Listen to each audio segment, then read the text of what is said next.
میرا ماموں بیرون ملک رہتا تھا اور مامی میری پوری دیوانی ہو چکی تھی۔ ایک بار نہا کے نکلی سامنے سے میں چلا گیا، اس کے بعد ہم دونوں میں۔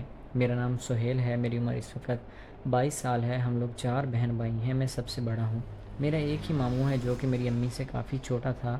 نانا نانی کا انتقال ہو چکا تھا، اس لیے ماموں اب بالکل اکیلے ہی رہ گئے تھے۔ ماموں کچھ عرصہ تو ہمارے پاس رہے تھے، لیکن پھر جب ان کی شادی ہو گئی تھی تو وہ واپس اپنے گھر چلے گئے تھے۔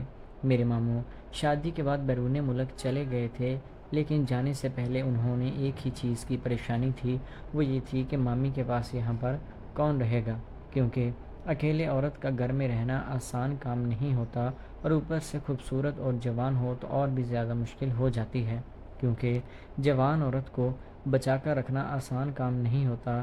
اس لیے ماموں نے یہی فیصلہ کیا تھا کہ یا تو وہ ہمارے پاس رہ لیں گے یا پھر میں ان کے پاس چلا جاؤں گا۔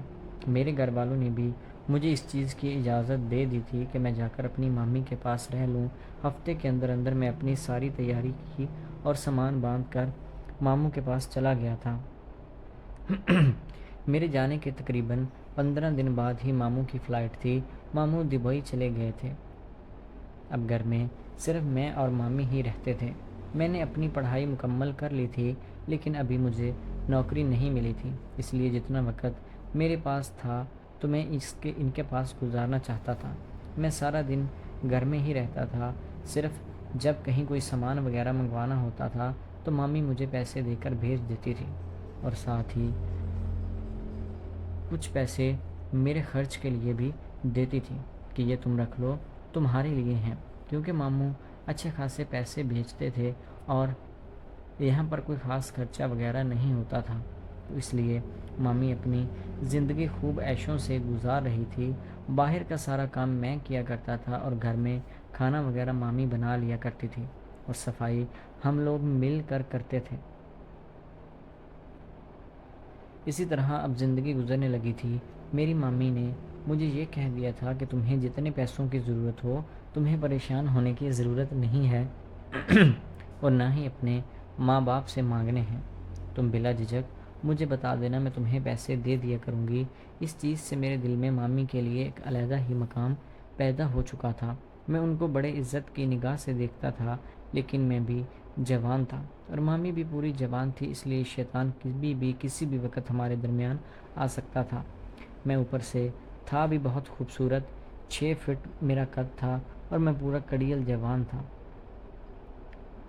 ماموں بھی اکثر مجھ سے بات کیا کرتے تھے کہ اپنی مامی کا پورا دھیان رکھا کرو، میں تمہیں کبھی مایوس نہیں کروں گا اور جو چیز تمہیں چاہیے ہوگی تم بلا جھجک مانگ لینا، لیکن میری بیوی کو کوئی پریشانی نہیں ہونی چاہیے۔ اب میں انہیں کیا بتاتا کہ جو پریشانی مامی کو ہے وہ میں پوری نہیں کر سکتا، لیکن میں اس بات میں سر ہلا دیتا تھا اور جو چیز وہ کہتے تھے میں مان لیا کرتا تھا۔ اب جب کبھی شاپنگ پر بھی جانا ہوتا تھا تو میں ہی مامی کو لے کر جاتا تھا۔ ابھی ماموں نے گاڑی نہیں لی تھی، موٹر سائیکل ہی تھی۔ میں موٹر سائیکل چلاتا تھا تو مامی میرے ساتھ پورا چپک کر بیٹھا کرتی تھی۔ دیکھنے والے کو یہی لگتا تھا کہ یہ دونوں میاں بیوی ہیں، کیونکہ میری مامی کی عمر کوئی 26 سے 28 سال ہوگی۔ گول مٹول جسم کی وہ مالک تھی اور بولنے کا انداز بھی انتہائی نفیس تھا۔ بس انہی چیزوں کی وجہ سے میرے دل میں وہ مقام پا گئی تھی۔ پچھلے کافی دنوں سے مامی خاموش رہنے لگی تھی۔ جب میں نے ان سے وجہ پوچھی تو وہ کہنے لگے، تمہارے ماموں نے آنے کا وعدہ کیا تھا، لیکن اب وہ نہیں آ پائیں گے کیونکہ ان کا کام صحیح سے نہیں چل پا رہا، اس وجہ سے پیسوں کی تھوڑی قلت ہے، اور اسی وجہ سے اب وہ مزید کچھ وقت وہیں پر گزاریں گے اور پھر میرے پاس آئیں گے۔ کیونکہ ان کی آواز سے مجھے دکھ اور افسوس واضح طور پر نظر آ رہا تھا۔ شاید انہوں نے اپنا من اس حساب سے بنا لیا تھا کہ اب ان کے راتیں رنگین اور دن سہانے آنے والے ہیں، لیکن جب سے یہ خبر سنی تھی کہ ماموں نہیں آ پائیں گے تو وہ بیچاری مرجھا سی گئی تھی۔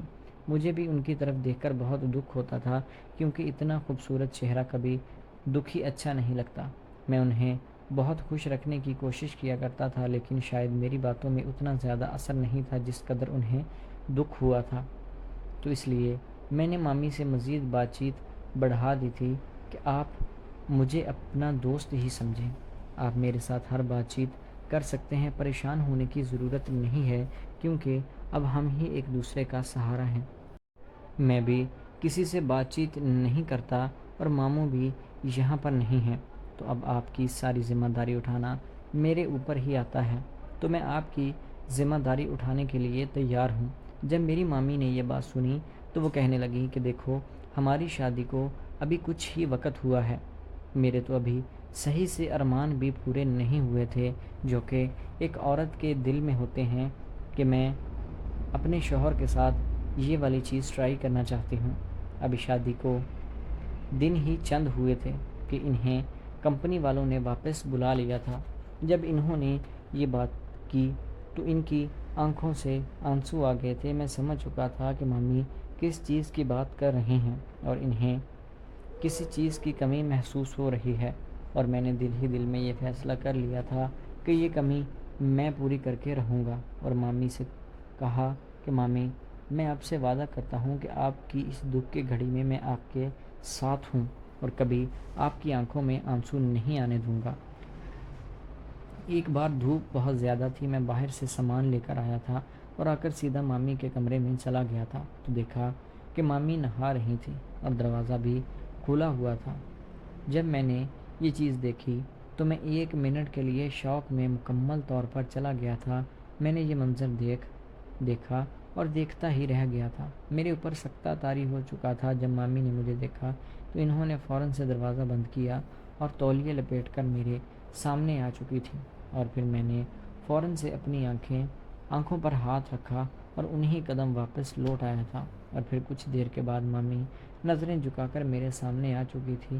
میں نے انہیں کہا کہ مجھ سے بہت بڑی غلطی ہو گئی، مجھے کبھی بھی اس طرح آپ کے کمرے میں نہیں آنا چاہیے تھا، مجھے معاف کر دیں اور خدا کے لیے یہ بات کسی کو مت بتائیے گا۔ مامی نے جب یہ بات سنی تو وہ بھی تھوڑی شرمندہ تھی۔ انہوں نے کہا کہ نہیں، تمہیں معافی مانگنے کی کوئی ضرورت نہیں ہے کیونکہ اس میں غلطی تمہاری نہیں، میری بھی ہے۔ مجھے دروازے کی کنڈی لگانی چاہیے تھی۔